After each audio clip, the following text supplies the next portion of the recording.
goes into getting traded. I'm feeling grateful, anxious, but at the same time, I know what I gotta do coming here. You know, helping the young guys, playing as hard as I can, and for one, thanking Sid.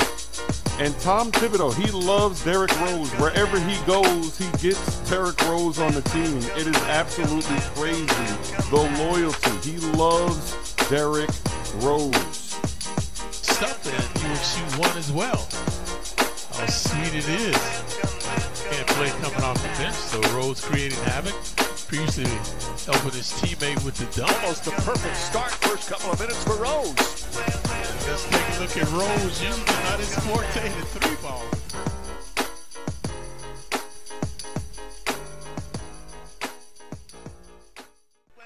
Et parce qu'il ne faut jamais perdre espoir, amis des Knicks, bonjour ou bonsoir. C'est avec un réel plaisir qu'on vous retrouve pour cet épisode 10 de The Knicks épisode avec l'équipe habituelle. Bonjour Johanny.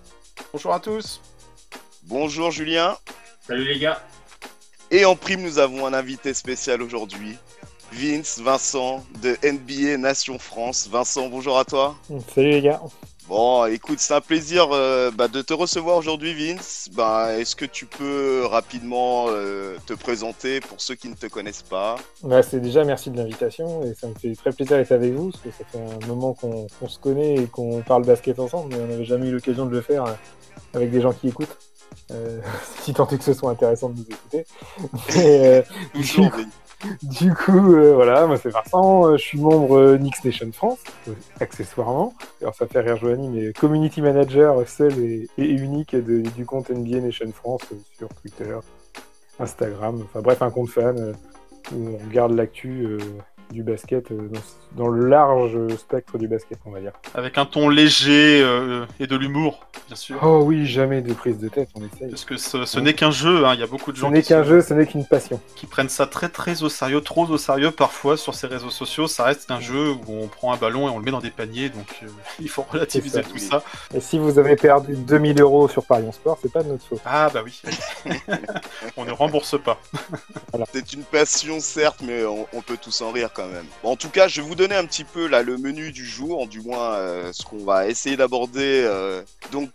Dans un premier temps, première chose évidemment, ce qui a fait beaucoup de bruit, le retour de D-Rose sur Big Apple. Donc ça, obligé, élément incontournable, on ne peut pas ne pas en parler. On va aborder évidemment les sélections du All-Star Game, parce que c'est une échéance qui nous attend. On aura un petit mot pour Julius Randle. Ça, c'est sûr qu'on ne peut pas en passer. On peut pas non plus y déroger. Il y a également le retour du public aussi. Et enfin, on parlera des divers rumeurs, trades. Et pour ça, Vince aura son point de vue sur le sujet. Ce sera très intéressant d'en parler. Alors, messieurs, mettons le pied dans le plat.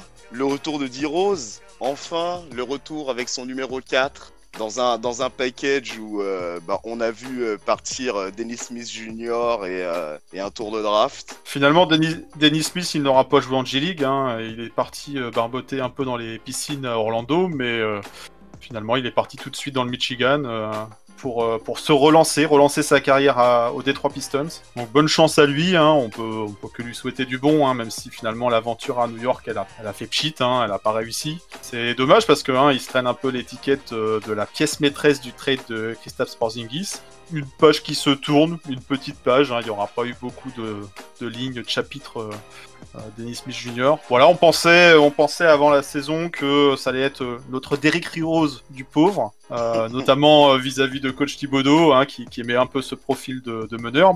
Finalement, on l'a échangé contre le Derrick Rose original. Alors peut-être pas le Derrick Rose de Chicago, peut-être pas le Derrick Rose des Minnesota Timberwolves, mais finalement le Derrick Rose qui vient des Detroit Pistons dans un rôle de mentor, donc c'est très bien, je pense que on va pas y perdre au change, surtout depuis ce qu'on a pu voir là sur les quelques premiers matchs. Oui, évidemment, Juju, ton point de vue toi sur le sujet? Sur ce sujet, écoute, le départ de Dennis Smith m'a pas affecté plus que ça. Je pense que comme tout le monde, il a rien pu prouver à New York pour plein de raisons personnelles et autres. Le retour de D-Rose, au début j'étais content, mais tu vois, je me suis pas emballé parce que nous, son premier passage, on a eu un Derrick Rose la tête en l'air. Beaucoup de problèmes extra sportifs quand il est arrivé sur la saison où il nous a rejoint. Des blessures aussi. Ouais, blessure. On a eu un Derrick Rose très moyen lors de son passage à Big Apple. Donc quand tu annonces qu'il revient, t'es curieux de voir parce que c'est vrai que derrière, il s'est très bien relancé à Minnesota.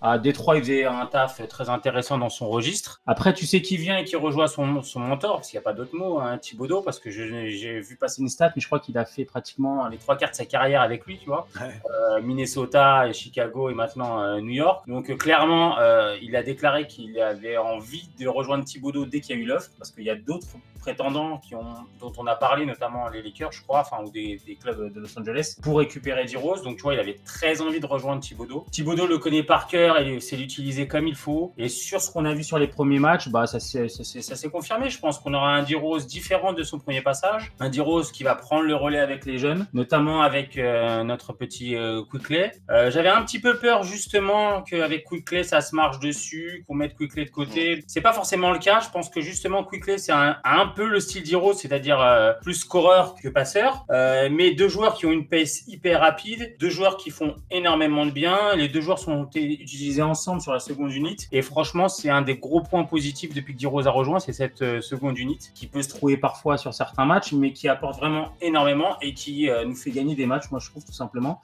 Donc ouais, D-Rose, c'est une très bonne chose. Et puis, il a quand même beaucoup progressé derrière l'arc. Il a un shoot à 3 points qui est fiable et puis il est extrêmement rapide et c'est un vrai bon scoreur. Quand il est sur la seconde unité, la question se pose pas. Tu sais que D-Rose, s'il faut y aller, il ira et il va être efficace. Donc ça déjà, c'est un vrai point positif pour moi. Je pense que c'est une vraie bonne pioche. Moi, il y a 2 choses sur lesquelles je te rejoins. La première chose, c'est effectivement le fait qu'il ait un rôle qui est totalement différent en fait par rapport à son premier passage. Son rôle est vraiment bien défini et il le prend vraiment à cœur et ça impacte vraiment sur nos rookies notamment et sur la seconde unit. Et la deuxième chose que tu avais évoquée aussi, c'est sa qualité à 3 points. Son jeu évolue en fait. C'est-à-dire qu'en fait, obligé. L'âge, hein. Auparavant, il était beaucoup plus slasher. Et le fait qu'il puisse trouver un peu cette réussite derrière la ligne, en fait un joueur aussi qui peut être dangereux et peut varier également le jeu. Il attaque sur toutes les parties du terrain. Il continue à slasher même s'il va pas Thomas. Et franchement, c'est une belle arme offensive. Et puis surtout, on voit quand même un joueur talentueux, quoi qu'on en dise, un ancien MVP, un des meilleurs joueurs de la ligue à son époque. Et tu sens quand même qu'il y a une différence par rapport à Austin Rivers, parce que je vais mettre tout de suite en comparaison Rivers, puisque c'est lui qui était associé à Quickley, pardon. Oui, première victime d'ailleurs de son arrivée à D-Rose. Total victime, il est décédé le pauvre dans la rotation. Mais tu vois, Rose, Rivers, la comparaison, elle est violente pour Rivers. Il a eu des coups de chaud Rivers, mais Rose, il y a quelque chose, une gestion du timing qui est complètement différente. Oui. C'est bien corporellement, quand il est sur le terrain, tu sens autre chose, tu vois. Il a une aura qu'a pas Rivers forcément, et en plus il est calme et en même temps il est capable d'accélérer. Je sais pas si tu vois ce que je veux dire. L'équipe tourne vraiment mieux avec. Et en plus, petit point, je voulais en parler un vite fait, c'est Toppin. Bon, je suis pas fan de Toppin, mais Rivers Toppin, ça marchait absolument pas. Rose arrive quand même à décaler un petit peu Toppin, et depuis que Toppin joue avec Rose en seconde unité, c'est un peu mieux. Alors. C'est ce qu'avait évoqué Johanny aussi, le fait de varier le jeu inter-exter, et en fait le fait que D-Rose puisse trouver un peu ces passes là qui arrivent backdoor avec pour ses intérieurs et notamment pour Toppin, on le voit aussi où il alimente également bien comme il faut nos intérieurs aussi. Je trouve que ça rajoute vraiment un panel un peu plus large en fait dans nos attaques qui pouvait être un petit peu stéréotypé quoi. D'ailleurs moi je m'interrogeais beaucoup sur l'état de forme de D-Rose parce qu'en fait j'avais pas nécessairement la vision de lui en dehors des Knicks. Alors après c'est pour ça que Vince, moi j'aimerais bien avoir un peu ton point de vue sur le sujet. Surpris, pas surpris sur la manière dont il a débarqué et il a réalisé ses premiers matchs à New York. Alors je peux pas tout à fait net, un peu surpris. Au début je vois les rumeurs, Thibodeau veut faire revenir Rose. Bon, un peu attendu parce que Thibodeau il a toujours fonctionné comme ça, il a toujours ramené ses gars. La preuve, Taj Gibson qui fait revenir après avoir cut. Mais donc la rumeur au début, Rose de Onyx, je me dis ouais bon, c'est juste de la liaison facile. Ouais, puis de la liaison facile, il y a Thibodeau, il va faire venir Rose. Honnêtement, je pensais qu'il allait signer genre aux Lakers ou qu'il allait partir aux Warriors. Enfin toi, qu'il allait chercher un peu un contender. Après, voilà, Derrick Rose pour moi c'est un joueur pour qui j'ai de l'affection parce que honnêtement, ceux qui l'ont vu jouer en 2010-2011, tu pouvais que halluciner sur chacun de ses matchs par ses moves, par son explosivité. Ses blessures font que t'as un peu d'empathie pour lui parce que tu vois qu'il y a une carrière brisée hein, comme Penny Hardaway ou comme Brandon Roy, toi, ces joueurs-là, qui resteront toujours en mode « Ah putain, s'il avait vraiment fait carrière, quoi ». Un what if, quoi. Donc, là, j'ai vraiment une affection pour ce joueur-là. Très content qu'il soit relancé à Minnesota. À Détroit, il a fait du bon taf, honnêtement. Et donc, assez surpris de le voir débarquer, surtout vu le roster qu'il y avait au Knicks. Alors, Dennis Smith Jr., je me doutais bien qu'on ne le reverrait jamais. Ça, lui, c'est la définition du gars qui est au mauvais moment, au mauvais endroit. Tu vois, je pense que c'est un mec qui a du talent. C'est un mec qui a peut-être pas le jeu adapté aux années 2020, avec un shoot à 3 points qui est très faible. Mais toi, c'est un mec, la première saison à Dallas, il a fait le taf. Il se prend Luka Doncic dans les pattes. Bon, allez, terminé, mec. Là, il est à New York, il a jamais pu vraiment montrer. Bon, j'espère qu'à Détroit, dans une équipe qui joue rien, il pourra réussir à se montrer un petit peu. Juste une question d'ailleurs, est-ce qu'il a joué? Parce que moi, franchement, je vais pas te mentir, je regarde Ouais, pas. ouais, il a joué récemment. Ouais, c'est un mec qui a pas joué depuis 2 ans. Faut falloir lui laisser le temps. Mais... On va démarrer doucement. Mais il a joué au moins. Il a joué, ouais. Mais c'est un mec tu vas voir, il jouera, et il va refaire quelques trucs. Dans un contexte autre, je suis sûr qu'il est capable de se relancer. C'est ce qui aurait besoin aussi notre Frenchie, à mon avis. Mais bon, ça c'est autre chose. Alors, en tout cas, l'arrivée de Derrick Rose, un peu, content en tant que fan des Knicks de le voir débarquer sous notre maillot. Comme vous disiez, le premier passage, ça a quand même été un gros flop. C'était le pire. Je pense que c'est le pire moment de basket, ça et puis les Cavs, c'est le pire moment de basket de sa carrière. Donc le côté de retour aux Knicks, pour moi, il a jamais vraiment été là. Tu vois, j'aurais kiffé ce passage s'il était retourné avec Thibodeau à Chicago. Là, tu te dis ouais, c'est bon. Le contexte est complètement différent. Le fils de la patrie est de retour. Là, New York, toi, c'est pas. J'aurais appelé un retour si c'était Melo, toi. Là, Rose, c'est un contexte un peu différent. T'es un peu surpris vis-à-vis du roster, je vous disais, parce que pour moi, il y avait, t'avais 2 meneurs qui servent à cirer le banc. T'as notre magnifique Elfrid Payton là, qui est titulaire, plus Rivers qui, malgré ses gros trous d'air, avait amené un truc. Et le petit Quickley, je pensais pas qu'ils iraient chercher un poste 1-2 qui garde la balle en main, toi. Surtout profil de Randle, etc. Et je m'attendais à avoir un mouvement plutôt sur un vétéran shooter extérieur, quoi. Maintenant, pour l'instant, il a pas fait encore, je trouve, un match masterclass avec les Knicks, mais comme vous disiez, il apporte un truc, il apporte un mentorat, il apporte de l'expérience. Je pense que Thibodeau, il a besoin d'avoir son relais aussi sur le terrain et dans le vestiaire. Avec Derrick Rose, il y a vraiment ce lien, à mon avis, qui est au-delà du basket, et il y a une confiance qui fait que sur le terrain, t'as besoin pour un RJ Barrett qui peut avoir peut-être un manque de confiance des fois, un Quickley qui est tout jeune, d'avoir un gars sur le terrain qui va être là. Sur lequel te reposer. Il connaît les systèmes par cœur de Tibbs, il sait exactement comment les gars doivent se positionner avec lui, ça c'est vrai que tu le vois sur certains trucs. C'est flagrant. Puis c'est des tontons avec Taj Gibson. Toi, Taj Gibson, c'est un peu le Udonis Haslem qu'on le hit, toi. C'est ces mecs qui vont peu jouer, qui physiquement en imposent, qui vont aller prendre des coups pour les autres et en mettre. Et toi, D-Rose, je pense qu'il a cette espèce de cette connexion qu'il peut avoir entre le coach et ses jeunes ou ses jeunes stars, parce que même s'ils sont pas tous les jeunes de l'année, mais toi, c'est quand même des gens qui ne font que monter. Donc là-dessus, je trouve que c'est intelligent de la part des Knicks de l'avoir fait venir, quoi. Il y a un truc, c'est que Vincent a raison, c'est il joue en pick and roll avec Gibson, ils se trouvent les yeux fermés. Ils le font pas 50 fois dans le match, parce que Gibbs n'a pas la capacité de le faire. Mais si tu regardes bien, Rose, quand il fait les passes à Gibbs, il n'y a aucun regard, quoi. Le gars, il sait exactement où. Ils se connaissent par cœur. Puis tu ouvres le jeu, tu ouvres tes shooters. Et les deux dans la seconde unité, justement, moi je trouve que pour un gars comme Topin ou pour Quickley, ça apporte quand même une sécurité, une certitude dans le jeu que t'avais pas forcément avec Rivers, du coup, malheureusement. Et c'est vrai que du coup, comme Thibodeau, on sait qu'il est exigeant, notamment avec ses gamins. Je pense que Rose, tu vois, absorbe une certaine pression et ça leur permet aux autres d'être plus lâchés. Alors c'est sûr que Quickley va mettre moins de cartons en ce moment, mais peut-être ce qu'il est en train d'apprendre là pour le futur, c'est très très intéressant. Clairement. Après, Rose, il abuse pas des tickets shoot non plus. Je trouve qu'il est intelligent aussi dans sa façon de gérer. Il est pas arrivé en disant, écoutez, je suis MVP, je suis multiple All-Star, le coach c'est mon coach, ça devient ma team. Il arrive avec beaucoup d'humilité et en ayant conscience de son rôle en fait, et surtout le fait qu'il ait pris d'entrée de jeu les rookies sous son aile. Il s'est directement adressé à eux. C'est ce qui est sorti dans la presse, c'est ce qui est sorti de Quickley. Je crois qu'il a dit que premier repas à table, il leur a dit les gars, moi je suis là pour vous aider, s'il y a moindre question. Enfin, tu vois le mec sain. C'est un bon pic pour ça, et moi je militais plutôt pour un retour de Melo à la base. Toi, je me disais, ce serait bien quand même pour boucler la boucle. Et toi, clairement, c'est un mec qui serait pas capable de faire ça. C'est un mec qui est pas capable de laisser les shoots aux autres et d'encadrer des jeunes. Il l'a jamais fait, il le fera jamais. Portland, c'est pas ce qu'il lui demande, ça colle bien. Et en fait, au Knicks, toi, ça aurait été une erreur. Alors que le D-Rose, c'est peut-être pas un Knicks à la base, mais toi, le mec va apporter une culture qui est vraiment propre, je trouve. Ouais, je pense qu'on va plus apprécier ce D-Rose 2.0, nouvelle version. Donc il reste en bonne santé. Ouais, déjà, il y avait des running gags autour de, tu vois une ambulance, ah tiens, D-Rose arrive. Donc non, on va lui souhaiter vraiment une bonne santé. Ouais, il mérite. Et c'est vrai qu'il a eu un parcours assez chaotique. Il est monté très très vite dans la hiérarchie NBA, MVP, le plus jeune MVP de l'histoire. Il a passé par des mésaventures assez complexe et tout. Je sais pas si vous avez eu l'occasion de lire son bouquin, sa biographie, très intéressante. Et voilà, c'est un gamin qui sort de quartier difficile, qui est un travailleur, qui est un bosseur et qui est un amoureux du jeu, quoi, avant tout, quoi. Et c'est vrai que voilà, sa carrière, c'est un peu un what if, hein, parce que les rivaux de LeBron James. Ah, il a pris un MVP au milieu de Voilà. il y a le contexte, The Decision, tout ça. Certains disent que bon, on a donné le titre pour compenser The Decision, mais quoi qu'il arrive, il affichait un niveau de jeu irréel à un très jeune âge. Depuis, il s'est réinventé. Rose, il s'est pas devenu un énorme shooter non plus. Il prend un petit volume de 3 points. Après, tu vois, regarde, il y a plein de gens, des joueurs intelligents aussi, ils se réinventent. Hein. Regarde un ancien Knicks, par exemple. Tu prends Jason Kidd.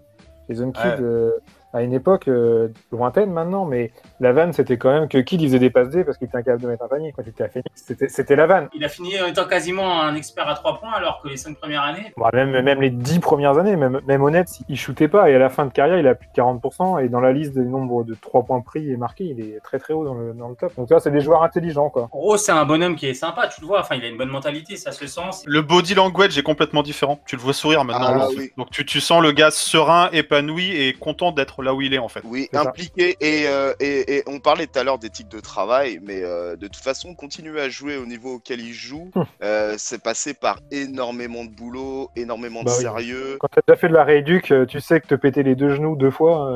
Exactement, et ça transpire sur le vestiaire, parce que on regarde encore les dernières déclarations là, qui sont sorties, mais quand ils évoquent vraiment le côté culture du travail, les mecs restent tous très longtemps avant, après les sessions d'entraînement, justement, chercher à s'améliorer, continuer à communiquer ensemble, et on parle de famille. Bon, après c'est des mots, hein, le groupe vit bien, le fameux groupe vit bien, mais mais il y a des signaux quand même. Voilà, exactement. Il y a des signaux qui ne trompent pas au-delà du discours assez stéréotypé de oui, le groupe vit bien, l'important c'est les 3 points. Enfin, on connaît tout ça, hein, d'accord.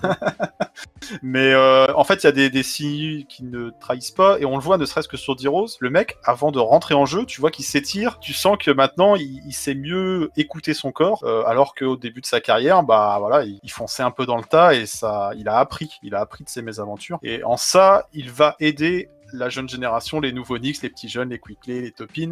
Il va les aider à progresser, à leur inculquer un peu de la culture basket, et c'est très bien pour le groupe, quoi. Niveau mentalité, moi, il y a 2-3 choses que j'ai vues quand il est sur le terrain, des trucs tout cons, mais que certaines mégastars ne font pas ou ne font plus, ou en tout cas, lui, il a été quand même très haut MVP. Truc tout simple, il perd un ballon, il s'excuse. Il perd un ballon, il va essayer d'aller défendre jusqu'à la fin pour essayer de récupérer le ballon. C'est des trucs qui sont à la fois débiles et simples, mais Melo, pas le genre du gars, et pourtant j'aime bien Melo, il y a plein de joueurs qui sont pas dans cette mentalité-là. Et quand il y a peu de joueurs qui le font. Quand tu as des jeunes, un gars comme ça, MVP, qui a été une méga star, humble et qui se donne à fond pour le collectif, forcément les autres se disent bon on va y aller, on va travailler. Et avec Thibodeau qui est exigeant au possible, en fait tout le monde baisse la tête et on y va, on travaille. Donc ça c'est quand même un très très bon apport d'un gars qui en plus connaît parfaitement le coach, a besoin. Je pense que ce coach le rassure en plus Rose dans sa carrière, tu vois. L'air de rien, il s'est pété plein de fois. Quand il est sous Thib à Minnesota, quand il est sous Thib à Chicago, c'est des moments extraordinaires pour lui. Donc de toute façon, avoir ce cocon-là pour Rose, par contre, ça le rassure. Et en même temps, ça rassure aussi le groupe d'avoir un gars comme Rose. Donc pour moi, pour l'instant, c'est gagnant-gagnant. Et pour Rose. Et puis on n'a pas lâché ça pour très cher. Donc c'est parfait. Non.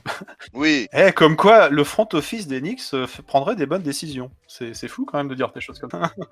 Ouais, c'est vrai. Non, mais c'est vrai qu'on n'a pas eu de panique pour l'instant, panique buy ou panique transfert. Et non, c'est intéressant. On verra par la suite pour les transferts, mais pour l'instant, ils n'ont pas déconné. Le seul truc, et après je vais vous laisser la main si vous peut-être aborder le sujet, c'est que il y a des gars qui, depuis l'arrivée de Rose, sont benchés total, sont sortis de la rotation complètement. Alors peut-être envie de transfert ou pas, mais bon, premier Rivers. Oui. Rivers, comme je sais, il est décédé le pauvre sur la rotation. Et Knox, qui était déjà en fin de vie. C'est pas sur le même poste, mais oui, la victime collatérale de l'arrivée de D-Rose. Beaucoup craignaient que ce soit Quickley qui perde du temps de jeu. Non, il a gardé son temps de jeu. Il a peut-être pas la même influence sur le jeu, mais il a gardé son temps de jeu. C'est effectivement Austin Rivers qui joue plus. Mais voilà, c'est sur un profil et un poste comparable qu'on Bogard, en termes de positionnement sur le terrain, l'influence de D-Rose est nettement plus importante, surtout vis-à-vis du collectif que ce que pouvait être Austin Rivers. Donc, on va se poser des questions sur la suite vis-à-vis de Rivers. Aujourd'hui, il faut le trade. Nous en parlerons dans la 3e rubrique de ce podcast.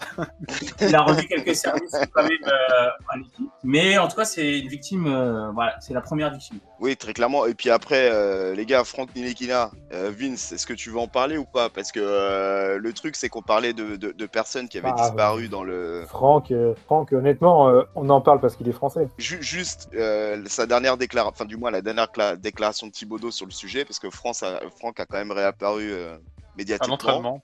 Oui, pendant l'entraînement, où en fait, forcément, les journalistes évoquaient la question de son cas. Allait-il partir en G-League ou quoi que ce soit?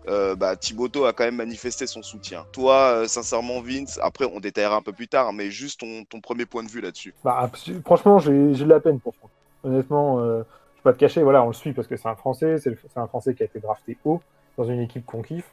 Lolo et Giovanni, on l'a rencontré, hein, vous vous rappelez, on a même pris l'ascenseur avec lui, si vous vous rappelez bien. On a pris l'ascenseur ensemble. Oui. C'est vrai, c'est vrai. Non, mais tu vois, c'est-à-dire c'est un mec sympa. C'est-à-dire ça se voit. Enfin, c'est un mec c'est un mec sympa. Tu peux pas lui souhaiter de mal, tu vois. Après, il prend du bashing sur lui, mais voilà. Honnêtement, tu vois, comme Denis Smith, quoi. Mauvais endroit, mauvais moment. Et drafté trop haut, je pense, par rapport à sa capacité basket en NBA. Je parle bien en NBA, quoi. C'est un mec qui est bosseur, tu vois bien, physiquement, il s'est développé. C'est un mec qui a besoin de confiance. J'avais espoir que Thibodeau, justement, toi, le côté un peu couteau suisse défensif, il soit capable de s'en servir, toi, de le mettre en confiance en disant bon, c'est pas grave, tu prends peu de shoot, mais tu vas défendre et je vais te faire un spécialiste là-dessus. Aujourd'hui, Thibodeau, il s'en sert pas. C'est pas un mec qui ouvre beaucoup ses rotations, mais toi, il s'en sert pas. Donc je pense que même lui, il est pas convaincu du gars. Qu'est-ce qu'on peut lui souhaiter à partir, honnêtement maintenant, où? Parce que franchement, j'aurais bien aimé, moi, le voir partir à Détroit à la place de Denis Smith, dans une équipe qui attend rien spécialement de sa saison et où tous les mecs veulent se montrer. Là, aujourd'hui, sur 30 équipes, il y en a 26 qui ont un meneur et un meneur backup qui vont être meilleurs que Franck, ou qui a meilleure presse en tout cas. Même le petit Maledon à OKC, il a déjà fait plus en 1 mois et demi que Franck en 2 ans, quoi. Il est dans une situation très compliquée. Je suis pas sûr que ce soit vraiment à la NBA. Je pense que l'Euroleague serait quelque chose de plus adapté à lui. Ouais, c'est pour ça, c'est ce que je dis. Pour moi, Aujourd'hui, en NBA, on est dans une ère moderne où les meneurs, c'est à foison en NBA. Des 90, des meneurs de qualité, il n'y en avait pas tant que ça tout le temps. Là, chaque équipe, tu as 1, 2, voire 3 joueurs qui sont capables d'être très forts à la main. C'est explosif, ça shoot beaucoup, c'est d'abord pour leur gueule. Et le problème de Franck, c'est que en tant que meneur, c'est quand même ultra limité. Hein. On est attaché à lui parce qu'il est français. Ouais. Il a pas... En shoot, c'est très moyen. Il n'y a pas de création.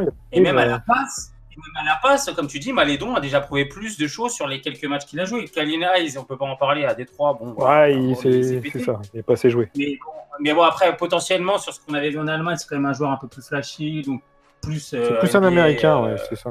Voilà, dans la mentalité. Franck, c'est un joueur très européen, c'est-à-dire le collectif, et qui se fait sublimer par le collectif ou qui va faire la passe d'avant, mais statistiquement parlant, pour la NBA et dans le modèle NBA en 1 contre 1, c'est compliqué. Et moi, sincèrement, en NBA, aujourd'hui, je vois aucune équipe qui a vraiment besoin de Franck et qui aura envie de le relancer. Donc même pour nous, c'est dommage parce que c'est une valeur quand même bien moindre. Sa fenêtre de tir, elle est d'aller se faire signer chez la Parker Academy à Lasvel. Pour moi, toi, son futur, il est là. Et je suis sûr qu'il ferait un bon taf, comme tu dis, en Euroleague et en championnat de France, quoi. Après, est-ce que c'est son souhait Non, mais voilà, il est jeune. Je lui souhaite quand même un deuxième. Au moins qu'il fasse un deuxième test. Tu vois, je veux dire, il peut pas rester là-dessus. Tant pis, il faut l'envoyer, par n'importe où, quoi. N'importe quelle équipe qui te file un second tour de draft, t'auras gâché un pick 8. Tu l'envoies aux Kings, quoi. J'en sais rien. Tu veux encore, il va te Liberton. Mais non, mais toi, je veux dire, c'est compliqué. Tu l'envoies aux Rockets. Et Fox. C'est ça, mais tu l'envoies aux Rockets. Il n'y a plus que John Wall sur la ligne arrière. J'en sais rien.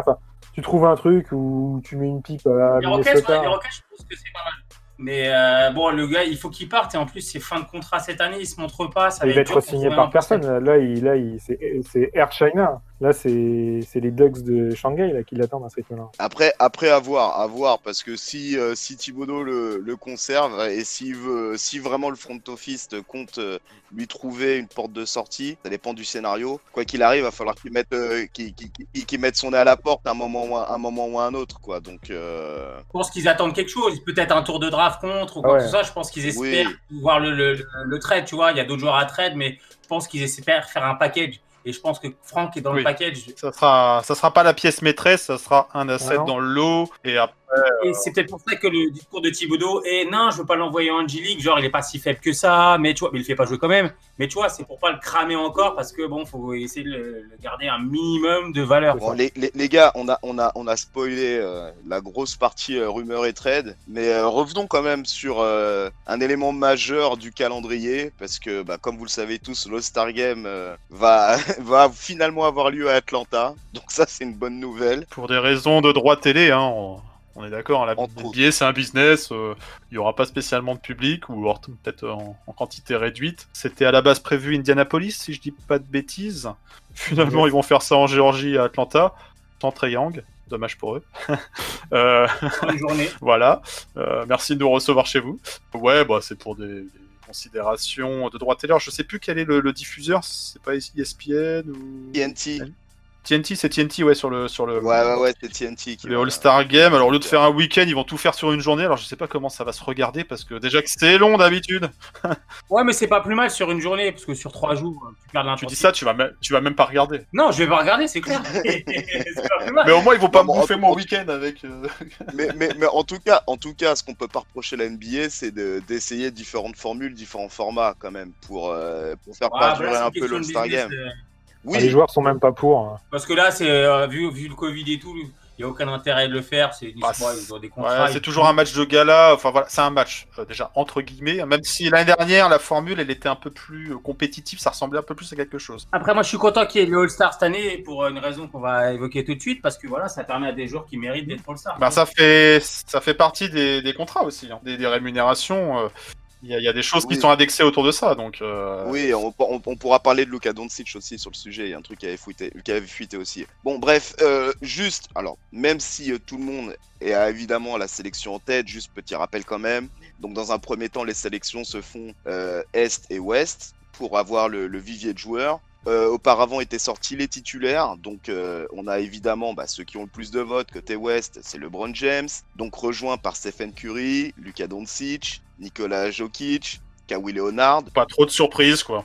Pas trop de surprises. Côté Est, Kevin Durant qui chope tous les votes, et du coup on a du Bradley Beal, du Kyrie Irving, du Giannis Antetokounmpo, du Joel Embiid. Des joueurs populaires, allez, on va dire ça comme ça. Voilà. Ouais, on va dire que sur l'Est, c'est des joueurs populaires. Et là, évidemment, là où ce que la sphère NBA, du moins les fans NBA attendaient, c'était la liste des réservistes, enfin du moins des remplaçants. Où là, on va pouvoir discuter. Mais oui, monsieur.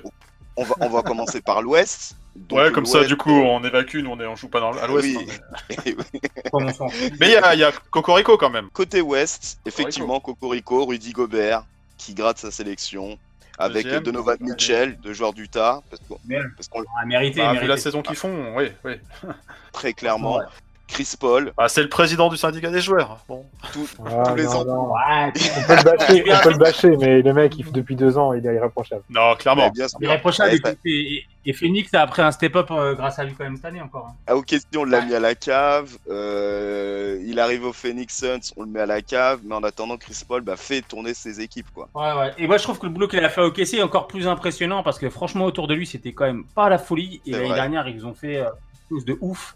Donc non, Chris Paul, je pense c'est mérité quand même, ça reste un meneur. Et on va pas se mentir, on aurait bien aimé le voir à New York, hein, quand même. Exactement, enfin, on a Payton, donc du coup ça va. Elfried n'est pas Gary. Hein. J'aurais préféré même Gary Payton le film. Ouais. On a Damien Lillard, comme ça va nous épargner quelques chouineries aussi. Donc c'est pas plus mal. On a du Paul George, on a du Zion Williamson, Anthony Davis, et voilà, la liste côté ouest. Bon, le petit tour d'horizon, les gars. Paul George, scandale, pas scandale, Non. mérité. Il joue un bon basket depuis le début de l'année. Non, moi j'aurais pris Booker. Par contre, je suis d'accord que j'aurais pris Booker, mais pas à la place de Paul George. Je sais pas la place de qui. Après, il y a Anthony Davis qui est blessé. Ouais, parce qu'il est blessé.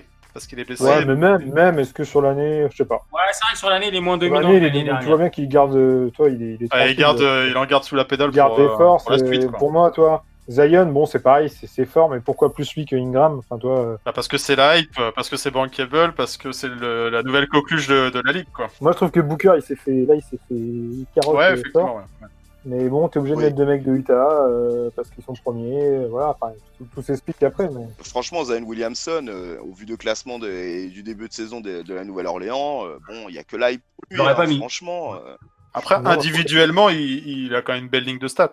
Faut pas. Voilà. Ouais, mais je suis d'accord avec Lo. All-Star, individuellement, tu prends aussi des équipes qui tournent. Si tu prends un mec qui met 45 points, son équipe a 3 victoires. Tu parles de Bradley Beal là ou...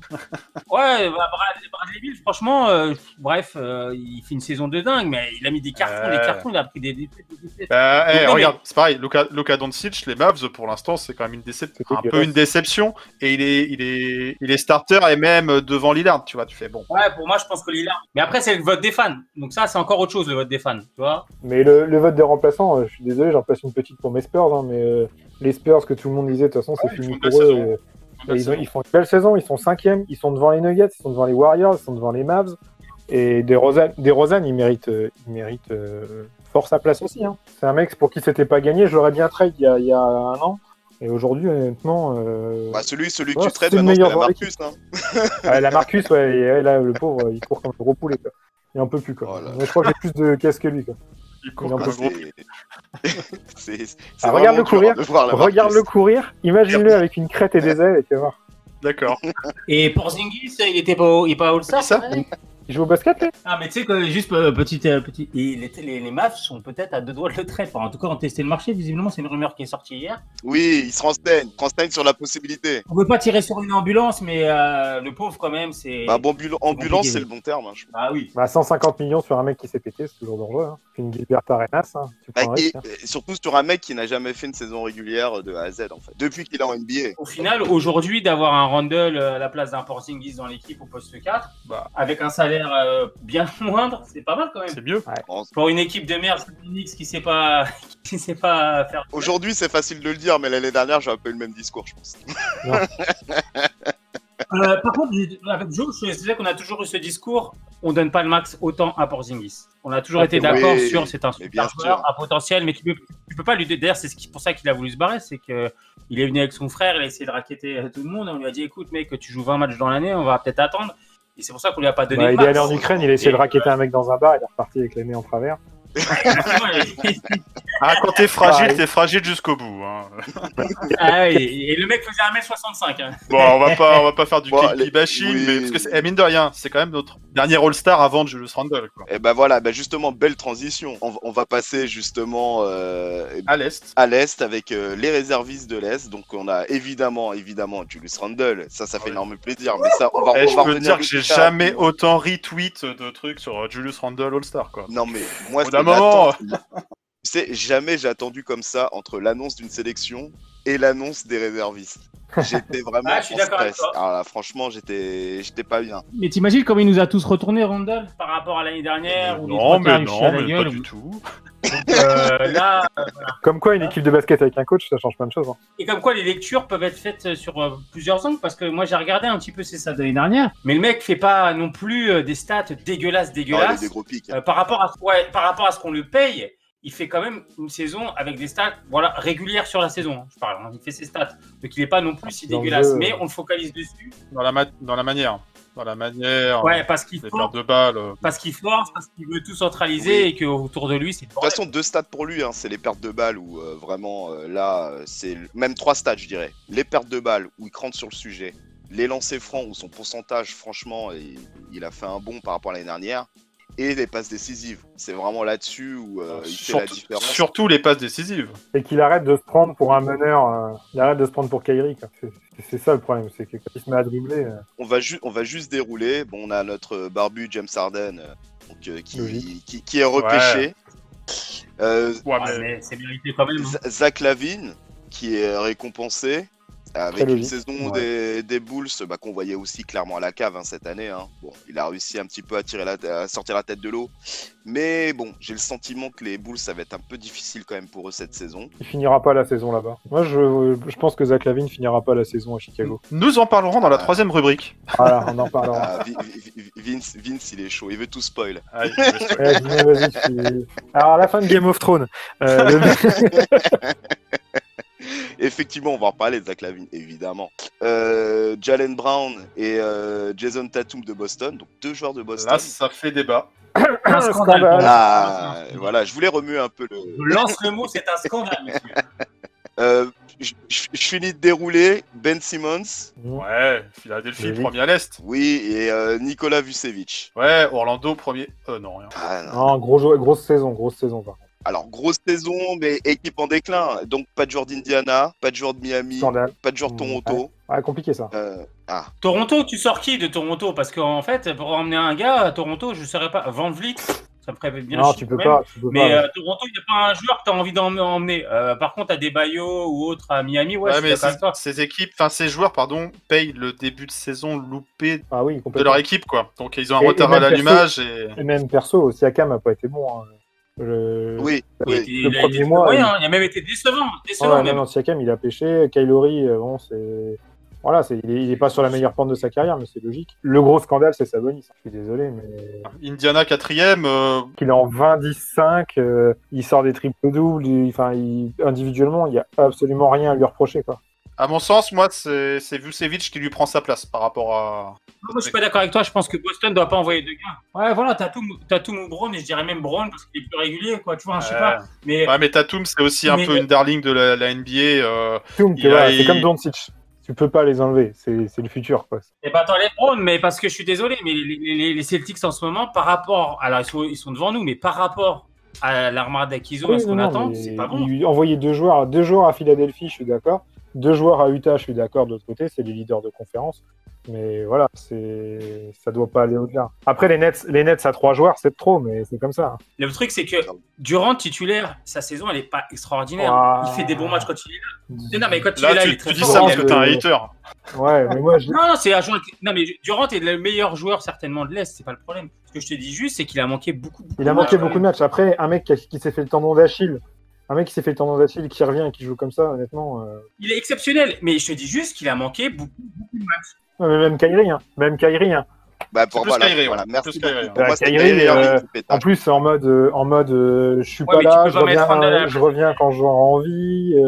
Voilà, extra sportivement, c'était un peu compliqué. Après, quand il joue, le mec, c'est un artiste. Hein. Enfin, je suis pas spécialement fan de l'homme, pas spécialement fan des Nets non plus, hein, mais quand tu regardes l'ensemble, voilà, c'est un artiste. Bradley Beal, bon, c'est pareil, titulaire. Le mec cartonne. Ok, Washington est nul. Bon. Qu'est-ce qu'on fait? Est-ce que ça mérite une place de titulaire au All-Star Game, Surtout quoi. qu'il s'est fait snobber l'année dernière, quoi. Ah, il s'est fait snobber, mais qu'il soit en remplaçant, ça m'aurait pas choqué, toi. Au contraire, Oui, mais c'était mérité. l'année dernière, il était même pas remplaçant. Donc 2 années de suite, Non, faire rien, l'impasse rien. sur Bradley Beal, c'était compliqué. Ouais, mais les gars, après 3 Nets titulaires, ça aurait fait tâche, les gars. Ouais, ouais. Pour moi, Après, surtout. Après, ils sont bons, hein. Ils sont bons, hein, les trois. Et puis, ils jouent pas tout le temps en même temps. Donc, ils sont toujours au moins 2 à cartonner. Hein. Ils sont bons quand ils sont pas Ah les ouais. trois sur le terrain.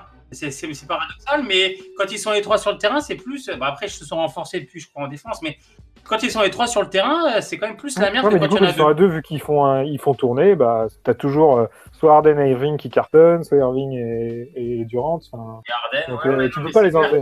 que- Bon, après, les Ouais, Nets, non, ils feront leur vie, on s'en C'est ça. cogne un peu. Ah, on reste en entendre parler quand même. Ouais, mais c'est pas un problème, c'est pas un problème. Donc, on est bien d'accord. Sabonis, scandaleux. Adebayo, scandaleux. Ouais, Est-ce qu'on évoque ouais. le cas Butler ou pas? Non. Non, il est revenu plus Touché par le Covid. Jimmy, s'il cherche quelque chose, Thibodeau, il a son numéro, on peut s'arranger, voilà quoi. Enfin, lui, ça m'aurait fait kiffer de le voir. Ouais, je pense que Type l'a dans un coin de sa tête, mais de le faire venir va être Impossible, compliqué. mais ça aurait S'il été force kiffant. un transfert, mais il faut vraiment qu'il force dur là, parce que là.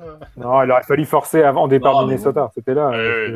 Non, non, je n'y crois pas. Les gars, et donc du coup, All-Star Game, public ou sans public, on se pose la question, mais quoi qu'il arrive, les gars, on a enfin retrouvé du public au Garden. Ah. Donc c'était la nuit dernière face à Golden State. Petite défaite au passage, mais bon. Malgré tout, 2000 privilégiés au Madison Square Garden. Une vibe différente quand même. Des réactions et des coups de sifflet qui font plaisir aussi. Moi, c'est toujours un plaisir hein, quand tu vois un pseudo N1 siffler et la réaction du public derrière. C'est toujours sympa. Des MVP qui sont descendus sur les lancers francs du MVP.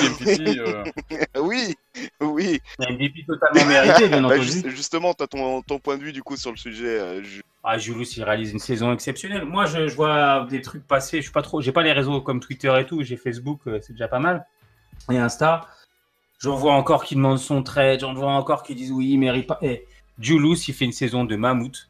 La même saison est faite par une méga star. On dit waouh, c'est extraordinaire, est-ce que c'est pas le GOAT ou quoi que ce soit. Là, ce qu'il est en train de faire, c'est incroyable. Franchement, c'est incroyable. Je m'attendais pas à ce qu'il fasse aussi bien, personne. Le mec dans la mentalité est top. Il fait quand même gagner des matchs. Et tu vois, quand il est sur le terrain et quand il n'est pas sur le terrain, l'équipe, c'est totalement différent. Donc, franchement, moi, je le félicite. On est team option. On va la prendre. Enfin, à moins d'un. Je ne comprendrai pas. Et s'il demande le max, on lui donne. À un moment donné, on lui donne le salaire. Parce que les gars qui sont fantasmes sur Touquet, tu additionnes les tours de draft et tu récupères le meilleur joueur de la prochaine draft qui devient Michael Jordan. C'est que sur Touquet.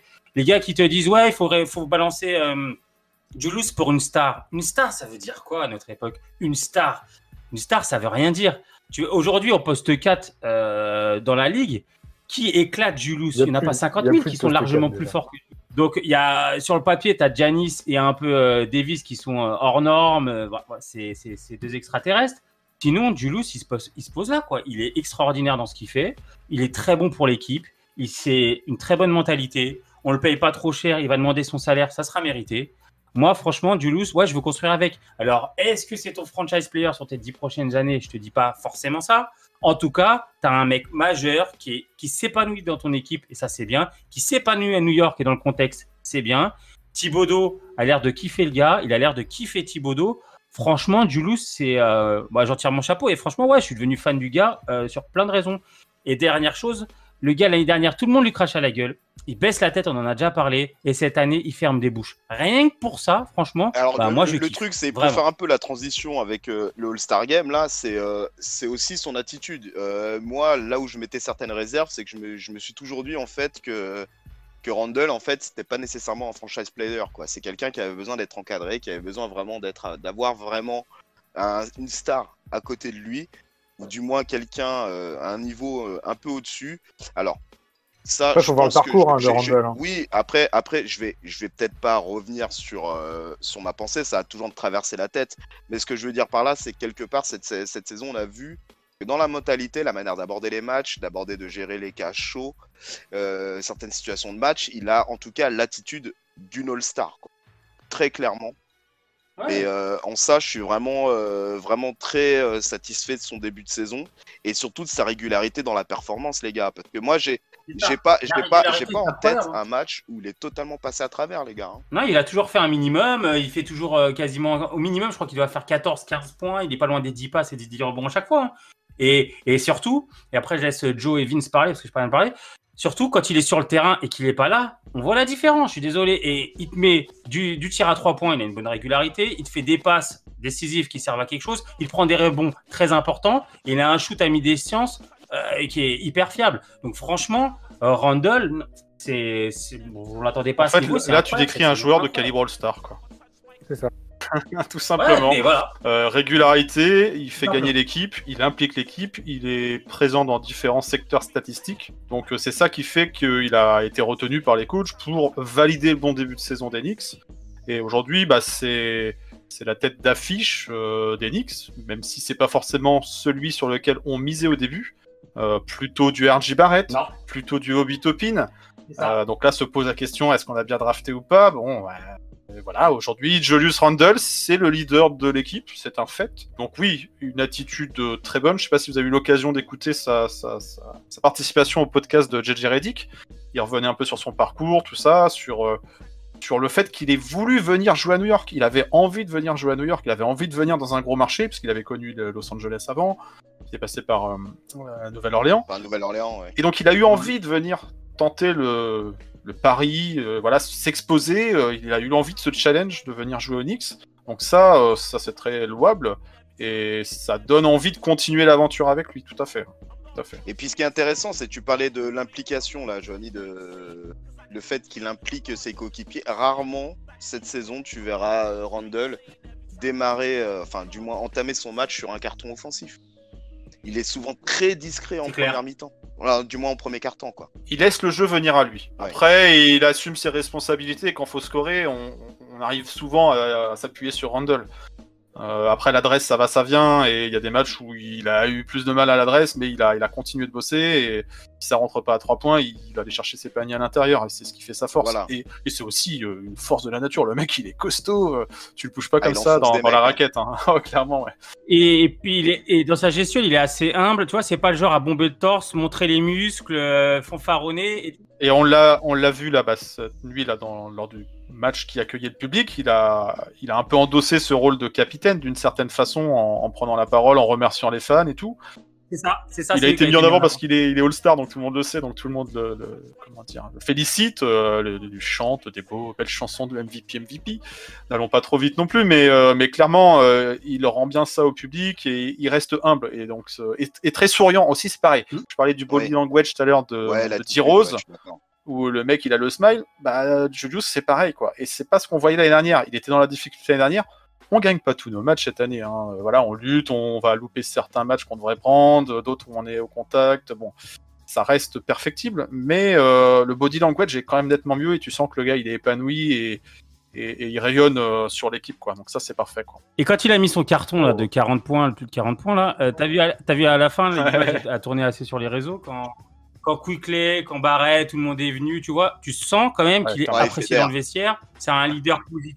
Et ça, c'est important, c'est-à-dire que les gars te suivent quand même et que Barrett, qui pourrait se dire bon, j'étais mis en tête de gondole, là, il est dans le dur. C'est pas sa mentalité non plus, mais du coup, voilà, ses coéquipiers lui rendent bien. Ouais, mais tu vois, si c'était un vrai connard, on va se le dire, peut-être que voilà, les coéquipiers réagiraient différemment. Il y a des têtes de con. Après, quand tu gagnes, c'est plus facile. C'est plus que quand. Ouais, enfin, on n'est pas non plus à 30 victoires, 4 défaites, donc bon, c'est quand même. C'est des enseignements positifs qui dégagent. Vince, toi, du coup, ton point de vue? Alors, moi, honnêtement, je fais partie de ceux qui ont retourné leur veste en un an, parce que l'année dernière, il m'a agacé. Maintenant, voilà, c'était un marasme. De toute façon, les Knicks, c'était compliqué de regarder l'année dernière, faut pas se cacher. Hein. Oh, oui. Moi, à l'intérieur, qui passe son temps à dribbler, à spinner et à balancer des step back, si tu veux, ça. Toi, je suis de l'école Tim Duncan, donc quand je vois un poste 4 qui fait ça, j'ai la nausée au bout de 20 secondes. Par contre, voilà, Randle, je trouve que c'est un mec. Moi, je l'ai vu jouer un peu aux Lakers parce que j'ai regardé la fin de carrière de Kobe, hein, comme beaucoup. Il a commencé sa carrière pas facile parce qu'il se retrouve dans une ère des Lakers qui est catastrophique. Où il n'y a pas de ballon, où c'est l'anarchie. Et puis il se fracture sur son premier match en plus. Il se blesse gravement dès le début. La première saison, c'est facile, il a joué 14 minutes. C'est quasi saison blanche, quoi. Il a joué un match, mais après, je veux dire, toi, le mec, il a évolué, il a bien évolué. À la fin des Lakers, je pensais vraiment qu'ils allaient le garder parce que c'était un mec qui devenait bien costaud. Parti à New Orleans. New Orleans, il a fait une très bonne saison, quoi. Enfin, il fait une saison. 20, c'est impressionnant ce qu'il fait, le change. 29-3, un truc comme ça. Il fait vraiment le taf. Il arrive au Knicks. Bon, bah voilà, ça faisait un moment qu'on n'avait pas eu un joueur qui arrive avec une ligne de stats comme ça avant, toi. Genre un mec qui arrive en 20-10, ça court pas non plus les rues, quoi. L'année dernière, statistiquement, bah voilà, il refait son 20-10, son 20-10-2, 20-10-3, un truc comme ça. Mais dans le jeu, je l'aime pas, quoi. Enfin, toi, 25% à 3 points, ça balance. Mais maintenant, voilà, il n'y avait pas de coach. Cette année, bah, il fait la même chose, mais intelligemment. Plus intelligemment. Il a pu Marcus Morris dans les pattes non plus, parce que ça n'a pas aidé, faut être franc. Hein. Enfin, à un moment donné, tu savais pas qui était le patron. Non, mais tu savais pas qui était le chef, toi. Enfin, quand t'as pas de hiérarchie, c'est toujours compliqué, quoi. Et là, cette année, bah voilà, c'est l'option numéro 1, parce que je pense qu'il faut pas se leurrer, c'est que Barrett le sera jamais. L'année dernière, c'est un peu ce que tout le monde voulait, mais je pense que Barrett, il a pas les épaules pour être le leader de l'équipe, et à eux deux, par contre, ils font le taf. Voilà. Et cette année, tu vois un mec qui tourne. C'est le meilleur marqueur de l'équipe, c'est le meilleur rebondeur de l'équipe, c'est le meilleur passeur de l'équipe, c'est le meilleur shooter à 3 points de l'équipe. C'est là où c'est un peu compliqué après. Quand tu as tout réuni sur un même mec, ça peut être dangereux. Mais le gars, il shoot à plus de 40% à 3 points, il met 80% de ses lancers. Enfin, les statistiques, ça veut pas tout dire. Hein. Mais bon, moi je suis content qu'il soit All-Star. Je trouve que ça récompense le mec qui a pris la brouette, qui a mis ses coronas dedans pour venir au Knicks, parce qu'il n'y en a pas beaucoup qui le font. Faut être honnête. Il est récompensé pour son niveau et non pas pour son nom. Hein, ça, c'est pour Doncic. Toi, je veux dire... Doncic, j'exagère, hein, mais toi, je veux dire, c'est pas parce que tu t'appelles un tel... toi, peut-être que Melo, il y a des années, il a été All-Star parce que c'est Melo. Tu vois, je prends Melo parce qu'on parle Knicks, mais ça pourrait être... Il y a d'autres joueurs, très certainement, qui pourraient être dans ce cas-là. D-Rose, mais à l'époque, on va parler un de mes idoles, mais il y a des époques où Vince Carter, il a été All-Star, il aurait pu laisser sa place. Hein. Enfin, il n'y avait pas de scandale, ce qu'il n'y soit pas. Yao Ming, c'était encore autre chose. On a failli avoir Zaza Pachulia. Donc, toi, là, c'était voilà. Mais toi, voilà, Randall, je trouve que voilà, c'est son niveau, c'est son travail qui paye. Il y a quelques années, il avait montré. Il était passé entre les mains d'un mec, d'un préparateur physique, là, où il était passé de. Lui, Oladipo, ils étaient passés de Bouboule à Monster Truck. Non, mais je sais pas si vous vous rappelez de ça. La photo était ouf. Et franchement, bah, ça commence de là. Hein. Enfin, les mecs, ils ont travaillé, ils ont un physique. Ils se reprennent en main, quoi. Tu ne bouges pas. Les mecs, ils sont à la salle. Ils apportent un. Voilà, ils ont un vrai. Enfin, je suis content, toi, c'est un vrai poste 4 d'Enix, quoi. Tu sais, il y a Mason, il y a Larry Johnson. Enfin, t'as des mecs comme ça qui marquent. Et j'espère que Randall, comme tu disais, Juju, il va demander son chèque, hein, c'est clair. De toute façon, il aura le mérite. Demandé, hein. Il le mérite. Et j'espère que c'est pas juste, voilà, tu sais, le fameux contracteur où tu donnes tout. Ouais. Puis une fois que tu as signé, on ne peut plus. J'ai pas l'impression non plus. Après, c'est la première fois dans sa carrière qu'il a vraiment l'occasion de montrer qu'il est un patron. Hein. Après, il a 26 piges. Il est jeune. Il a 26 piges. Il est là.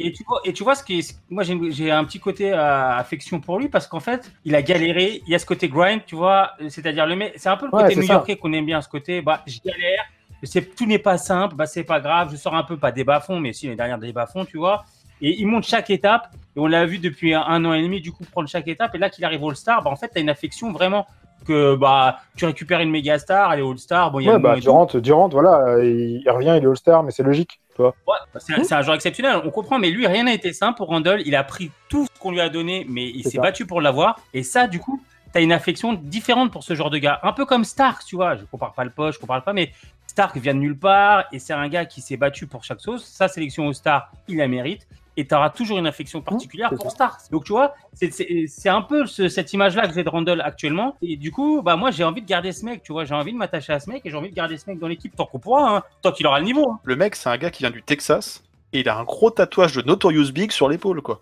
Donc c'est qu'il a vraiment New York dans la peau, donc vraiment là, faut le garder maintenant, quoi. Même les mecs qui jouent au Nets, ils ont pas de tatouage de Biggie sur l'épaule, quoi, on est d'accord. Donc voilà, il représente New York, donc gardons-le. Et tatouage sur un corps qui est particulièrement affûté, quoi. On a vu vraiment la différence en fait entre l'année dernière et cette année. En fait, la tonicité, ça n'a rien à voir. Je veux dire, il a mis encore 2-3 spins, alors sans dribbler, mais je veux dire juste en mouvement dos au panier comme ça à 2-3 mètres de l'arceau où vraiment il prend le dessus physiquement et en termes de rapidité sur son adversaire.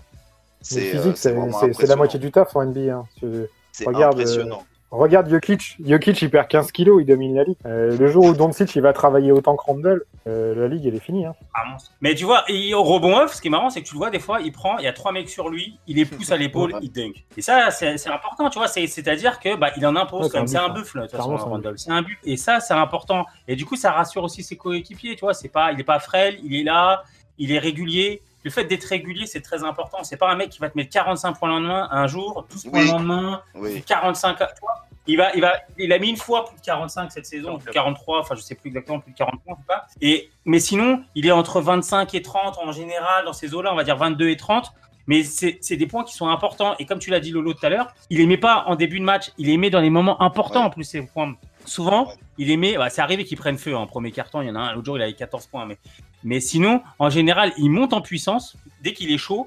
Et en général, c'est en 3e et 4e quart-temps qu'il prend vraiment les commandes. Et ça, c'est quand même, je préfère un mec qui marque des points quand ça compte et qui te tire l'équipe quand elle a besoin de lui, que quand un mec va te mettre 25 points au premier quart-temps et puis quand t'es dans le dur, Une petite chose aussi que je voulais souligner, c'est par rapport à ce que tu disais tout à l'heure, Juju, là, sur sa sélection All-Star, totalement méritée, le point de vue qu'on a pour lui.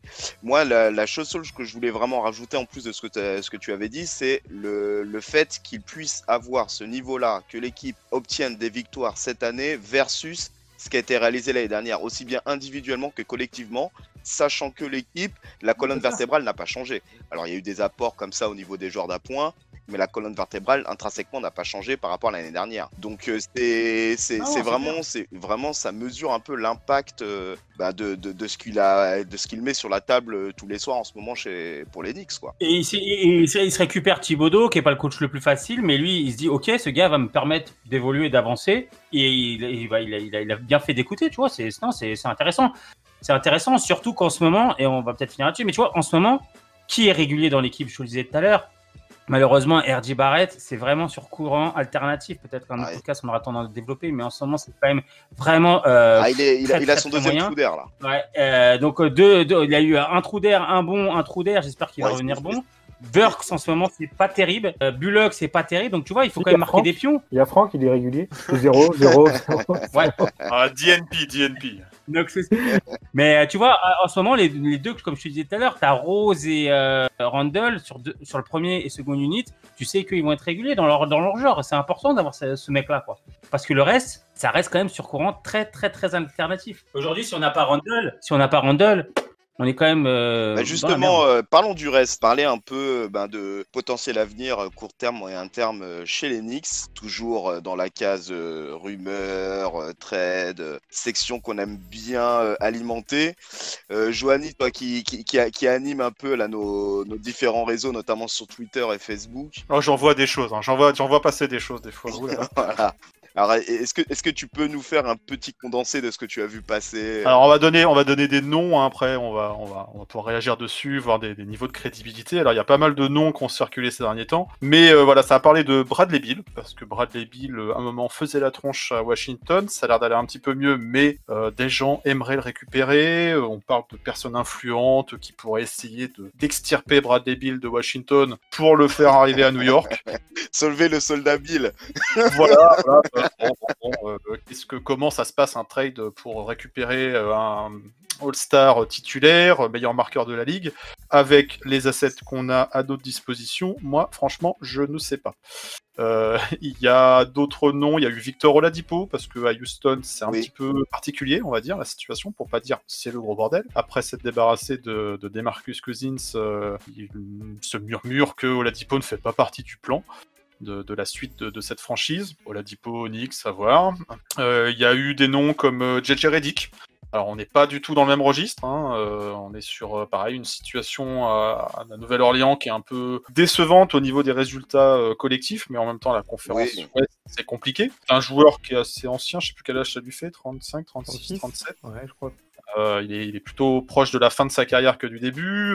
N'irait-il pas mieux chez un contender? À voir. En même temps, il se dit qu'il aurait envie de revenir sur la région de New York parce qu'il y a une maison et qu'il aime y passer du bon temps. Bon, après, il y a une équipe de l'autre côté du pont qui a plus le rôle de contender que nous, mais sait-on jamais. Lonzo Ball, ça a été évoqué. Zach LaVine. Alors, Zach LaVine, le prix a dû un peu augmenter depuis la nomination All-Star hier. Ouais. Donc voilà, ça c'est les noms. Il y a eu CJ McCollum aussi qui est ressorti récemment. Oui, il doit être encore blessé et il fait pas partie effectivement du bon début de saison des Blazers. Donc est-ce qu'il n'aurait pas envie de tenter un coup? Mais alors c'est pareil, pour qui, pourquoi? Bon voilà, ça c'est les noms qui circulent parce qu'il y a toujours beaucoup de noms. Est-ce que les Knicks vont faire un trade? Avec qui? Pour qui? Combien d'équipes impliquées? Voilà, moi je vous ai donné tous les noms. Bon les gars, votre avis? Alors déjà, on va parler du plus ronfleur là dans l'histoire, du meilleur marqueur de la ligue, les gars. Bradley Beal. On le prend, on est contre On qui? le prend tous les jours, mais on n'a rien à donner. Voilà. On va pas faire un trade à la mélo en donnant toute l'équipe pour récupérer Bill, tu vois. Tu touches pas à Randall, tu donnes qui au final? Moi, Bill, je le prends tous les jours, mais tu donnes qui pour avoir Bill? Qui intéresse Washington? Parce que rien. c'est pas. Non. Alors on a Kevin Knox, Franck, on a des tours de draft. Allez, on veut bien mettre Rivers et Payton. Ouais, mais bon. Enfin, pour quelle raison irait-il prendre un tel package? Aujourd'hui, c'est irréalisable, Bill. Je sais pas ce que vous en pensez, mais moi, je vois aucun Puis moyen de faire venir. il a pas l'air de demander son départ en plus. En tout cas, je pense pas qu'il a envie de venir à New York. Peut-être. Il serait agent libre et tout. Pourquoi pas? Je sais pas. Peut-être qu'il. Il y a plus de chances qu'il demande à renforcer l'équipe pour jouer quelque chose que. Les Lakers, c'est pas comme ça, tu vois. Donc, nous, franchement, Bill, moi, j'avais souvent cette rumeur. Elle est encore sortie aujourd'hui, là, le Wild West, là, l'agent. Après, s'il arrive à l'avoir, c'est qu'il est vraiment très très influent, le garçon. Parce que là, Bill, il va bouger. S'il bouge, c'est Miami, je pense. Miami ou les Lakers, mais. Voilà, des équipes qui auraient des choses à proposer et plus que nous. Ah, Miami, tu peux envoyer Tyler Hero ou Duncan Robinson, un pick, un jeune, enfin, tu vois. Nous, on a. Parce que Washington, je pense que Washington, ok, il sera peut-être prêt à le lâcher au final s'ils ont quelque chose en retour. Ils savent que leur saison. Ouais, mais est KO. faut récupérer du matos, quoi. Mais il faut leur donner quelque chose quand même. Tu vois, nous, le tour de draft, au bout d'un moment, c'est pas non plus sexy de fou. Attention, il y a peut-être le tour de draft des Mavs qui va valoir cher. Ouais, mais les Mavs, tu vois, les Mavs, ils sont capables de se qualifier pour les playoffs avec le play-in et tout. Enfin, j'y crois pas trop. Je vois pas ce qu'on va leur donner et je vois pas ce que Washington va prendre. Et qu'est-ce que Bill va y gagner? Après, Bill, déjà. tu mets Bill Randle. Ouais, mais tu mets Non, Bill mais à Bill- Adebayo Bill- Butler, je pense qu'il préfère. Hein. C'est pas méchant, mais. Puis il fait plus chaud à Miami, quoi. Non, puis Miami, ils viennent de sortir de finale NBA, même si là c'est dur, ils avaient eu plein de blessés. Aujourd'hui, le projet sportif, il est plus fort à Miami. Après, je pense que New York, on n'est pas loin On d'avoir est justement pas loin. une pièce comme Bill. On n'est pas loin, mais Tu step up, on n'est pas loin, en même temps on est loin. Mais avec une pièce comme Bill, alors je parle pas forcément de Bill, mais un truc qui se rajoute, tu step up parce que là, tu vois que les défaites qu'on a, c'est vraiment des défaites de merde parce qu'en fait, tu te dis, il manque pas grand chose. Il manque vraiment un gars un peu plus. Il manque un Barrett fort, quoi, en gros. Tu vois? Parler de toute façon qu'elle arrive de contrepartie. Le truc, c'est que moi, au niveau des trades, sur les noms, on va dire, ronflants, les gros salaires, là où je me fais vraiment plus d'illusions, c'est à partir du moment où on a un Randle qui est notre valeur marchande, on va dire la plus grosse valeur marchande qu'on ait dans le roster. À partir du moment où le gars fait sa saison, tourne, l'équipe a des résultats, c'est la seule réelle contrepartie pour avoir un gros trade, un blockbuster, je parle. Et là, pour le moment, il est hors de question de bouger quoi que ce soit. Donc en termes de timing, je pense pas que ce soit vraiment le moment est-ce que tu as intérêt pour l'équipe? Est-ce que tu as intérêt pour viser du gros? Après, par contre, si on parle de joueurs, on va dire un peu plus dans la rotation ou quoi que ce soit, oui, moi je pense qu'il y a peut-être des ajustements encore à effectuer. Hein. Oui, complètement. Et moi je vais mettre les pieds dans le plat. Je vais juste mettre les pieds dans le plat. Barrett, vous en faites quoi? Si vraiment demain, tu vois, Bill, il te dit, on est dans un monde fictif. Les gars, ils te disent Washington, ouais, ok, ça match, Bill, ok, on vous prend Nuggets, on vous prend l'autre, on vous prend 3 tours, mais vous nous mettez Barrett en plus. Tu fais quoi? Toi, t'es dans la team Barrett. Non, mais Barrett, merci, au revoir. Mais Barrett, c'est autoporteur, quoi. Barrett, c'est pas Brandon Ingram, c'est pas Jason Tatum. Je suis désolé pour les Knicks. Hein. Alors maintenant, si t'es patient, t'as envie encore d'attendre 2 saisons. Alors ouais, ça fait un moment qu'on attend, les gars, mais si tu vas attendre encore 1 ou 2 saisons, oui, tu gardes Barrett. Ouais, pour RJ, t'attends moins longtemps, mais il a pas encore montré l'étendue de son potentiel jusqu'où il peut aller, alors que Bradley Beal. Tous les ans, t'as des mecs qui arrivent qui sont plus forts. Hein. Tous les ans, t'as des mecs qui arrivent. Hein. Donc en gros, vous êtes en train de me dire que Barrett, si t'as Bill, parce que aujourd'hui, c'est pas les mêmes niveaux de joueurs, quoi. Tu vois. Je te dis pas pour. Non, mais je te dis pas pour un joueur moyen. Je te dis pas pour un joueur moyen plus. Moi, pour bon, on parlera de ce joueur peut-être après. Mais pour Bill, donc, vous donnez Barrett. C'est ce que je voulais savoir. Quoi. Et Julien, je vais être même franc. Pour n'importe quel gros joueur, potentiellement qu'on puisse avoir, mais vraiment, on parle du niveau All-Star. Là, on parle d'un All-Star titulaire cette année pour le coup, Bradley Beal. Mais pour n'importe quelle grosse tête d'affiche, je lâche n'importe qui, sauf Randle. Très clairement. Lavine, je sais pas comment ils disent les Américains. Tu fais quoi pour lui? Parce que moi, je suis pas fan du joueur. Je le dis direct. Après, je sais qu'il y a beaucoup de joueurs qui l'adorent. Moi, j'aime pas trop. C'est un fort scoreur, mais j'aime pas son body language, sa défense. J'aime pas la mentalité du gars. Bref, je suis pas du tout fan du joueur. Et c'est un joueur qui est souvent revenu dans les noms parce qu'il paraît que Thibodeau l'aime bien et New York est revenu. Vous faites quoi? Vous donnez Barrett pour la Là, non. Je me pose la question. Voilà.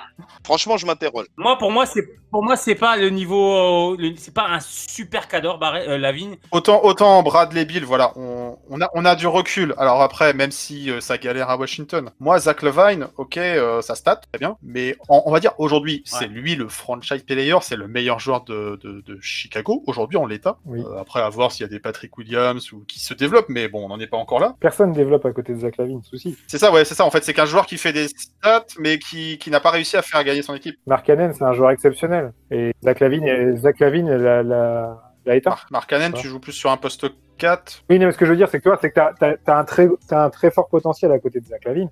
Zach LaVine, il cristallise. Zach LaVine, c'est Austin Rivers avec plus de talent. Tu vois, c'est... Avec du jump. Avec du jump. Moi, je vous dis, pour moi, Lavigne, c'est trop unidimensionnel, je vais y arriver. C'est de l'attaque. Je veux pas me faire violence en défense. Enfin, moi, je vois pas la grosse plus-value d'avoir un gars comme ça. C'est 25 points par match. C'est des stats dans un collectif où il est isolé, où il n'y a pas d'autres gros scoreurs à côté de lui. Mais pour moi, Lavigne Randle, je vois pas le fit. Je te dis franchement, je vois pas le fit. Même Aujourd'hui, question, qu'est-ce que tu donnes à Chicago qui fait que ah oui, Chicago est intéressé pour ce type d'échange quoi. Tu mets RJ dans la balance? Non, bah non, tous les jours, Bah, non. il faut, à un moment, faut mettre. Parce que aujourd'hui, à part Randle, t'as qui de bankable, tu vas te débarrasser de tes contrats que tu veux pas, tu seras obligé de matcher quoi que ce soit. Mais c'est RJ. Ah, il y a des joueurs qui ont de la valeur, c'est c'est Randle pour sûr. Mitch, effectivement, RJ et. Je pense que Mitchell Robinson a plus de valeur sur le marché qu'RJ Barrett aujourd'hui. Ah, je Non, pense aussi, RJ Barrett, ouais. RJ Ouais, je Barrett, pense c'est un aussi, bon ouais. potentiel. Mais un ailier qui a pas de shoot fiable, tu vois ce que je veux dire, c'est que c'est pas un. C'est Ouais, mais pas tu vois, bankable. ça reste un numéro 3 de draft, il y a encore un peu de hype dessus. Je suis pas sûr que Mitch est autant. Enfin, Zion, ça y est, Zion, il est All-Star maintenant, donc c'est acté. Le mec, c'est une superstar. Ja Morant, il est rookie de l'année. Il va toujours très baller, si tu veux, l'image du troisième, quoi. Celui qui a été pris par défaut. Celui qui a été pris par défaut. Et aujourd'hui, tu mets Ja Morant à la place de RJ Barrett Onyx. À mon avis, on n'a pas le même discours, tu vois. C'est pas. Après, je suis pas un hater, hein. Je suis pas un hater de Barrett, hein. Mais c'est juste que il était arrivé dans une fort draft où on avait l'espoir d'être une pick 1 et d'avoir Zion, hein. Faut pas se leurrer, hein. On était tous pareils. Moi, j'étais hyper emballé par Ja Morant par le côté esthétique du mec, tu vois, de son jeu. Spectaculaire, quoi. Spectaculaire, et puis le moteur qu'il a, ce gars-là, quoi. Enfin, c'est une pile, quoi. Et du coup, forcément, un peu déçu d'avoir, entre guillemets, que RJ Barrett. Et honnêtement, tu vois, je l'ai vu jouer en live l'an dernier au Garden, et tu vois, ouais, il a mis des points. Tu regardes la feuille de match, il était à 16 points. Il en a mis 12 dans le garbage time, tu vois. Et toi, un peu déçu du gars, toi. Je trouve que. Après, la déception, moi, désolé d'appuyer, vient du fait que c'est un 3e pick. Parce qu'effectivement, voilà. dans cette draft-là, tu avais pas mal de mecs. Se retrouver avec un 3e choix, alors même si tu te fais une raison, tu dis, bon, ok, c'est pas Zion, bon, Ja Morant à la bagarre. Mais après tout, t'es quand même sur une année où tu chopes un pick 3. Pick 3, t'es quand même ambitieux, quoi. Et Barrett était présenté comme un gros joueur, les gars. Barrett était. Il ne sera très certainement jamais. T'attends déjà, le minimum syndical, c'est un joueur NBA ready, tu vois. Minimum syndical. Et le gars, il l'était certes, mais quand tu vois son inconstance, il trimballe encore cette saison, parce que malgré tout, il fait pas une mauvaise saison non plus, les gars, cette année. On va pas. Mais c'est la régularité. C'est la régularité qui pêche. Non, il tourne à.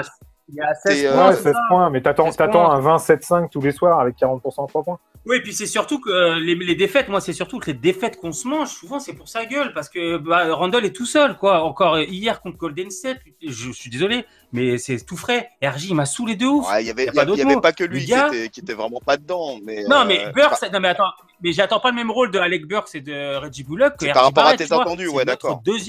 C'est notre deuxième option. En ce moment, Burks est à l'envers et Bullock. C'est notre deuxième option sur le papier, parce qu'après, quand tu regardes dans le jeu, il a moins de ballons, il a moins de kick et shoot, tout ça. Donc, est-ce qu'il est réellement la deuxième option mais attends. à nuancer? Hier, il te met pas ses mi-distance. Mais c'est pas nouveau qu'on sait que son adresse n'est pas fiable.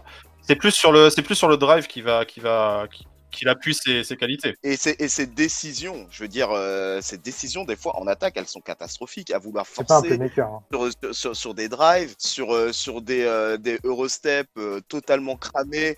Et il est lent. Voilà, il est lent dans son exécution. En fait, il est assez lent. Tu vois, c'est censé être un gars qui. Alors que défensivement, le mec apporte, le mec gêne, le mec est long, le mec est peut-être dissuasif et a souvent l'avantage de taille sur les postes de adverse où il s'en sort en fait. Mais quand tu vois que c'est systématiquement gâché sur l'autre côté du terrain, c'est d'autant plus énervant, quoi. Ouais, c'est dommage. Non, mais il y a un sentiment de déception parce qu'on attend plus et on attend de la régularité qu'on trouve pas. Après, voilà, pour revenir à la question de départ, c'est est-ce qu'on le traite, on le traite pas. Tout dépend bien sûr de la contrepartie de qui il y a en face. Si tu as un joueur qui est confirmé, tu te poses moins la question. Qu'est-ce que tu attends de lui au futur ? Aujourd'hui, c'est pick 3 de draft. Honnêtement, aujourd'hui, tu me demandes de redrafter. On peut toujours pas avoir Zion ni Ja qui sont pris avant. Je pense que je vais chercher DeAndre Hunter qui est au Hawks maintenant, tu vois, qui je trouve plus régulier et on le voit moins. Mais bah ouais, franchement, regardez les Hawks là de. C'est peut-être parce que je regarde pas assez les Hawks, ça va être sûrement pour ça. Ouais, ou alors t'essayes de donner ton pick et d'essayer de récupérer un autre gros joueur qui est déjà installé en NBA. Ça peut se faire aussi, tu vois, sur un truc. Après, voilà, moi je suis déçu de Barrett un petit peu. Je veux pas lui tomber dessus. Mais je t'ai dit, je le trouve lent dans l'exécution. Je trouve mou et je trouve que ouais, cette année, Randle prend la pression, Randle prend la lumière. Rose est là pour t'apporter tout ça. Mec, tu devras te régaler. T'as Rose avec le second unit qui prend la pression. T'as Randle. Toi, on te demande juste de faire le Robin, mais ça. vas-y, Mais le ce sera bon toujours un Robin. Robin. Et sur trop de défaites qu'on a, parce que là, on va parler concret. Randall, il est tout seul. Et les autres, mais tu vois, j'attends pas la même chose, comme disait Lolo, mais j'attends pas la même chose d'un Burks, d'un Bullock ou quoi que ce soit. C'est Barrett quand même. Barrett, il est mis en tête de gondole depuis 1 an et demi, on le couvre, les tue. À un moment donné, cette année, il a fait quelques bons matchs, je te dis pas. Mais putain, à chaque fois, j'ai toujours l'impression que Randall, il est tout seul, quoi. Franchement, c'est malheureux à voir, mais des fois, le starter, tu te dis, bon, Peyton, on sait que voilà, c'est Peyton, on va pas attendre grand-chose. Bullock, il est surtout là maintenant pour faire de la défense. Noël, il est incapable de te mettre plus de 10 points par match, il n'y arrive pas, tu vois.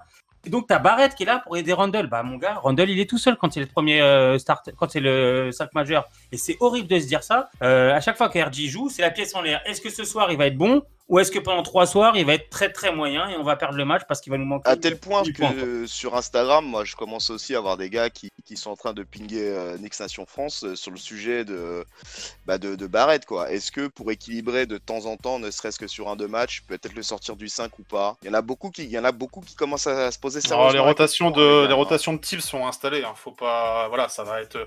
On va avoir du Peyton toute la fin de saison comme meneur titulaire, à part s'il y a un vrai move. Juste pour reprendre un peu le truc, donc c'est vrai qu'on a évoqué le cas Barrett.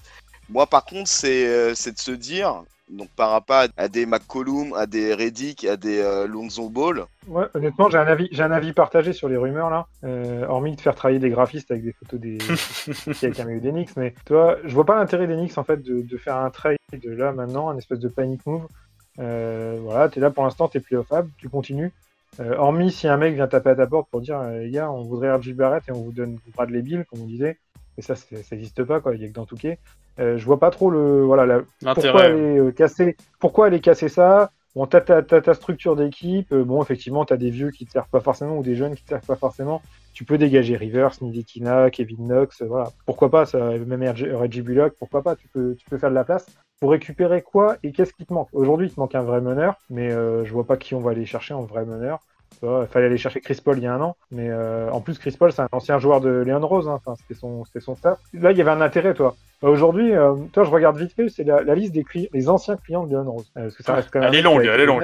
Non, mais c'est un mec qui a été influent. Hein. Quand tu regardes les mecs, Joel Embiid intouchable, surtout avec cette année, il va finir peut-être MVP. Enfin, toi, par contre, dans sa liste, t'as J.R. Smith, ça me ferait marrer, mais bon, on va arrêter. Et t'as Victor Oladipo. Ouais, forcément. Victor Oladipo, le mec qui vient de se faire bazarder, enfin, il s'est auto-bazardé d'Indiana. Parce que, ouais, mais c'est un gars qui est tout le temps blessé, ça. Maintenant, voilà. Lui, on va dire, il est attrapable. C'est le plus accessible dans le lot, on va dire, quoi. Les Rockets, ils veulent des pics. Ils ont déjà eu Rivers. Tu leur envoies Rivers et puis Franck. Ou Franck, ils vont être d'accord. Toi, je pense que le trade, il est facile à faire. Maintenant, quelle plus-value t'as à mettre Victor Oladipo dans ton roster? Toujours. Ah, je vois pas, et c'est une tête de con, il est blessé tout le temps, je sais pas. Franchement, Dipo. C'est un mec qui était athlétique, je sais pas trop maintenant, c'est un moment que je l'ai vu jouer. Encore une fois, t'as un espèce de combo 1-2, t'as toujours pas un 3 qui shoot à longue distance valable. Enfin, toi, je vois pas l'intérêt de casser, je préfère garder mon équipe. Et puis, comme tu dis, tant mieux si on fait les playoffs. T'es pas loin, t'es dans le train, hein, dans le classement. Maintenant, t'as les Bulls qui poussent derrière, les Hornets, ça va se casser la gueule. J'imagine, en tout cas, avec les jeunes, je pense pas qu'ils aillent beaucoup plus haut. Par contre, t'as le 8 qui risque de revenir fort.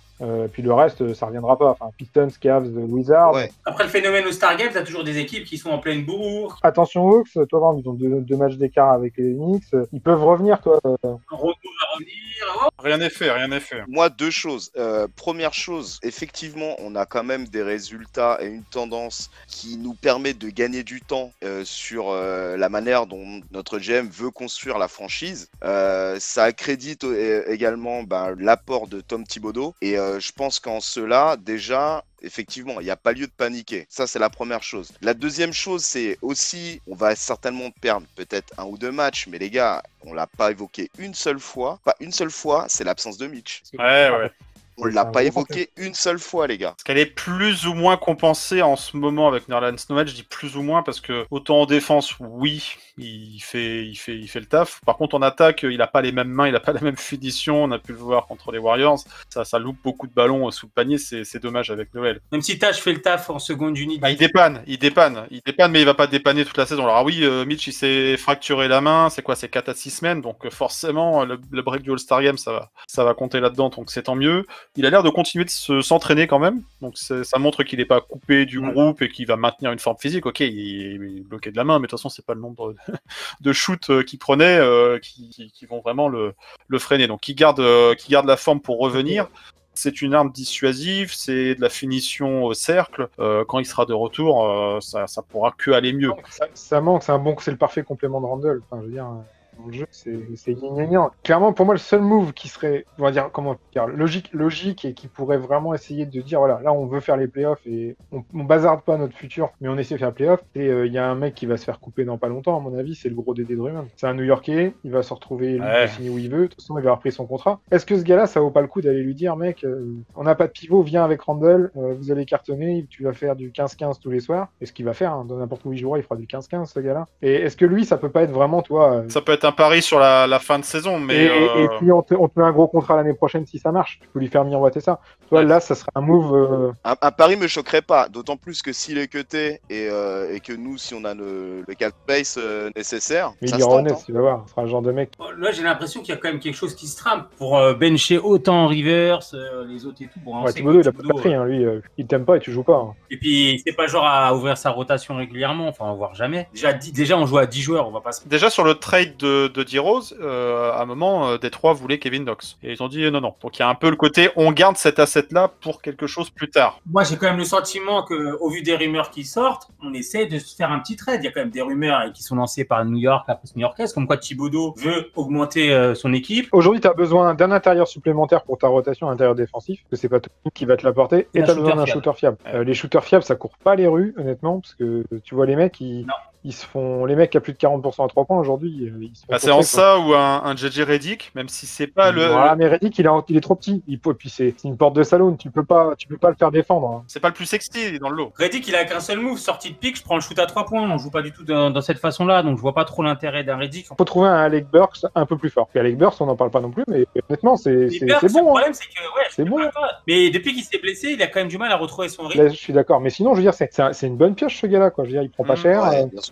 Il joue propre. C'est plus Bullock qui me pose problème, moi. Tu vois, Bullock, il est titulaire, même si, ok, il fait le taf en défense ou quoi que ce soit, mais merde, régulier, quoi. en attaque, c'est pas le niveau. Et encore une fois, les défaites qu'on a, et ça me rend dingue, c'est qu'on perd de 4, 5, 6 points parce qu'on n'a pas ce moment où Randle, il peut pas mettre 50 points tout le temps ou 40 points, ou Rose, il n'est pas là pour mettre 30 points non plus, ou Quickley, ça reste qu'un rookie. Après, t'as sur qui tu peux compter? Vous voulez un vrai kiff? Vous voudriez un vrai kiff de trade? Alors là, je suis dans la troisième dimension. Ça y est, l'exclusivité. Non, mais aujourd'hui, il y a un mec qui va être en fin de contrat, qui va t'apporter 15 et 20 points tous les soirs et qui est pas que d'un seul registre, il crée, il shoot, c'est Evan Fournier. Ouais. Evan Fournier, Orlando, ça va dans le mur, encore une fois, ça va être encore la déception. Au pire, ils feront les play-in, toi. Ah putain, moi, je suis rose, je me dis, vas-y, de toute façon, ils vont pas être gourmands, mais de Magic, qui risque de le paumer, il a pas signé. Hein. Il peut partir à la fin de l'année. Bon, Vucevic chez All-Star, mais ça suffira encore pas cette année. Bon, ils ont encore pété la moitié de leurs joueurs. Il est chaud, il est chaud. En plus, là. Il a eu des problèmes de santé, là, c'est un peu compliqué, mais je veux dire, c'est un mec à qui tu peux. Il va être ce que RJ Barrett, Barrett n'est pas, toi. Et ça va shooter, ça va driver, il crée en main. C'est pas un fort défenseur, mais il est concentré. Et avec Thibodeau, toi, je pense que c'est un vrai bosseur.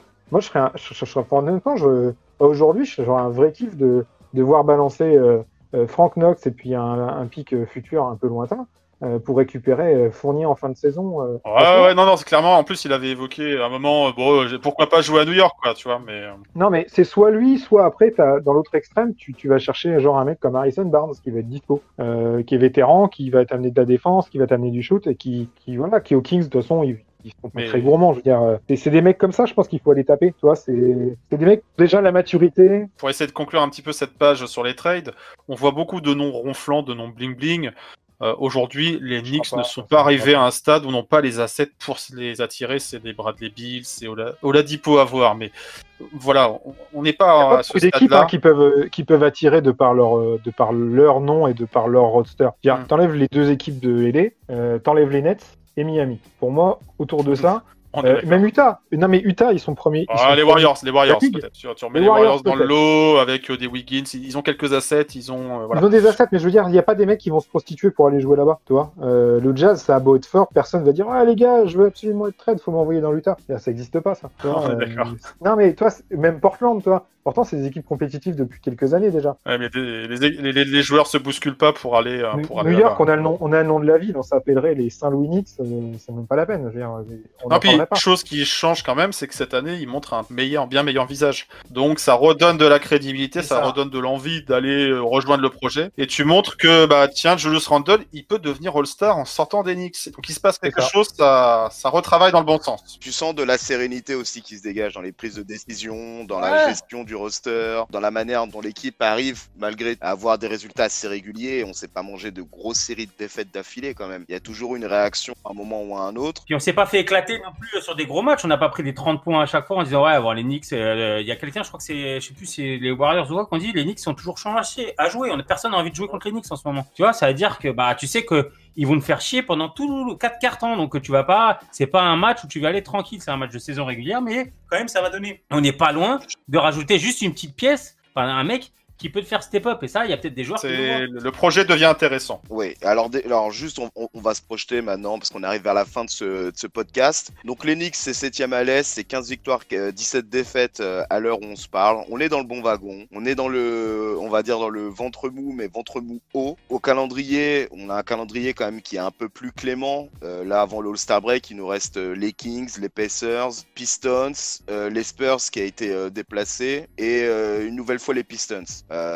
Sur les 5 derniers matchs, les gars, vous voyez combien de victoires en gros? Allez, on va commencer par Juju. Combien de victoires pour toi? 3. Johanny? Pareil, 3, les 2 Pistons et les Kings. Après, sur les autres, si on en prend plus, tant mieux, c'est bonus, mais c'est des équipes un peu plus compliquées à jouer, quoi. Ok, Vince, pour toi? Je dirais bien 3, mais pas gagner contre les Kings, parce que de toute façon, c'est jamais possible de jouer facilement contre les Kings. C'est jamais. Non, mais je veux dire, c'est l'équipe impossible à prévoir. Faut gagner absolument les 2 des 3, et après, j'espère aller taper les Pacers, toi. Ce serait bien. Ouais, je suis un petit peu, et honnêtement, c'est pas mal, hein, et ce serait un bon message. Ce serait un bon message de gagner contre un mec, contre des mecs qui sont au-dessus de toi au classement, toi. Pas d'aller taper tous les petits, quoi. Voilà, Sabonis, il va avoir une petite revanche en tête. Attends, Sabonis, il nous a fait très très mal au match aller, hein, n'empêche. Hein, donc, le fait qu'il joue contre un All-Star comme Julius Randle, ça va le motiver aussi. Donc, il va y avoir un match intéressant à voir. Il n'y aura pas Mitch, donc ça va être compliqué quand même. Les Pacers, ça va être très compliqué. Ouais. Moi, je vous rejoins en fait, les gars. Moi, pareil, je vois les Pistons. De toute façon, c'est must-win les 2 matchs. Moi, je vois bien aller cueillir les Spurs comme ça. Tu vois, c'est juste pour le plaisir. La petite surprise. Ça réussit pas les Knicks aux Spurs. Exactement, l'équipe touchée par le Covid, c'est écoute. petit ça. Les Kings, on a beaucoup de mal contre eux. Alors j'aimerais bien les taper. Hein. On a perdu contre eux chez eux, donc il y a peut-être une petite revanche aussi à prendre. Donc...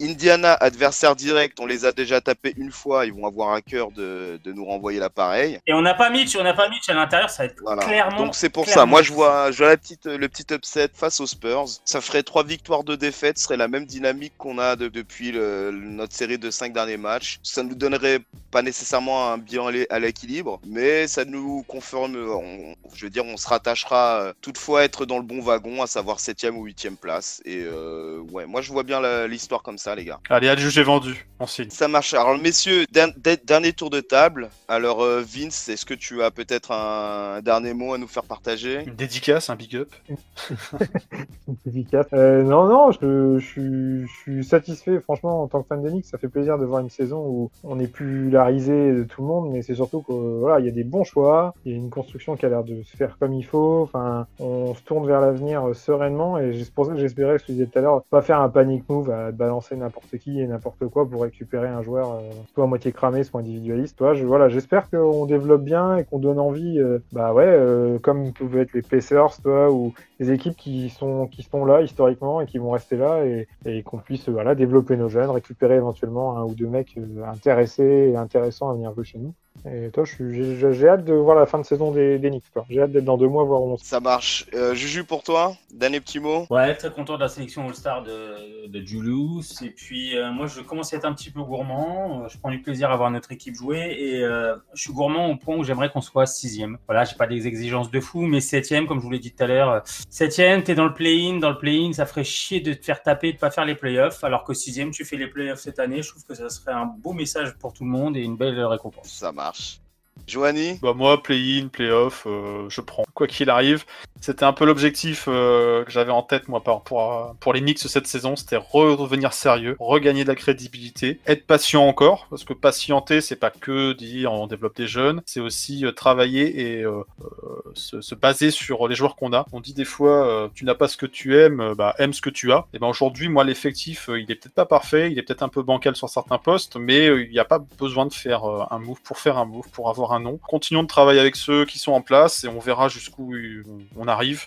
Mais les Knicks cette année, c'est quand même plus sérieux, c'est plus plaisant à regarder, donc il faut que ça continue comme ça. Il parle bien, votre président. Hein. On sait pourquoi il est président. Hey, c'est notre projet. Et écoutez, moi, quant à moi, c'est une chose qui est importante, c'est le retour de l'ambition. Voilà, donc fait plaisir de voir une équipe compétitive, une équipe poil à gratter, une équipe qui va effectivement casser les pieds à pas mal de franchises, qui commence à avoir une bonne presse aussi, et ça fait du bien de parler en bien des Knicks. L'ambition, effectivement, de pouvoir choper ce strapontin pour les playoffs et prolonger le plaisir. Voilà, donc c'est mon plus grand souhait pour les Knicks. Voilà, en tout cas, messieurs, je tenais vraiment à vous remercier. Merci beaucoup, Vince, pour ton passage. Ouais, l'invitation surtout, c'est un plaisir. Et qu'on peut te retrouver dans les différents comptes Twitter, on te voit aussi sur Insta. Je danse pas encore sur TikTok. Mais... Bon, en tout cas, j'invite tout le monde à aller consulter ta page, interagir avec toi sur NBA Nation France. Merci. Juju, grand merci à toi. Merci les gars. Merci beaucoup, président. Merci, Joanie. C'est trop. Salut, merci. Voilà, et en tout cas, les gars, une chose à ne pas oublier, Knicks un jour, Knicks toujours, et on est toujours ensemble. Merci à tous et à très bientôt. Ciao, ciao. I always will be a Knick, always will be a New Yorker. Thank you very much. Hope you're ready for the next episode. Hey.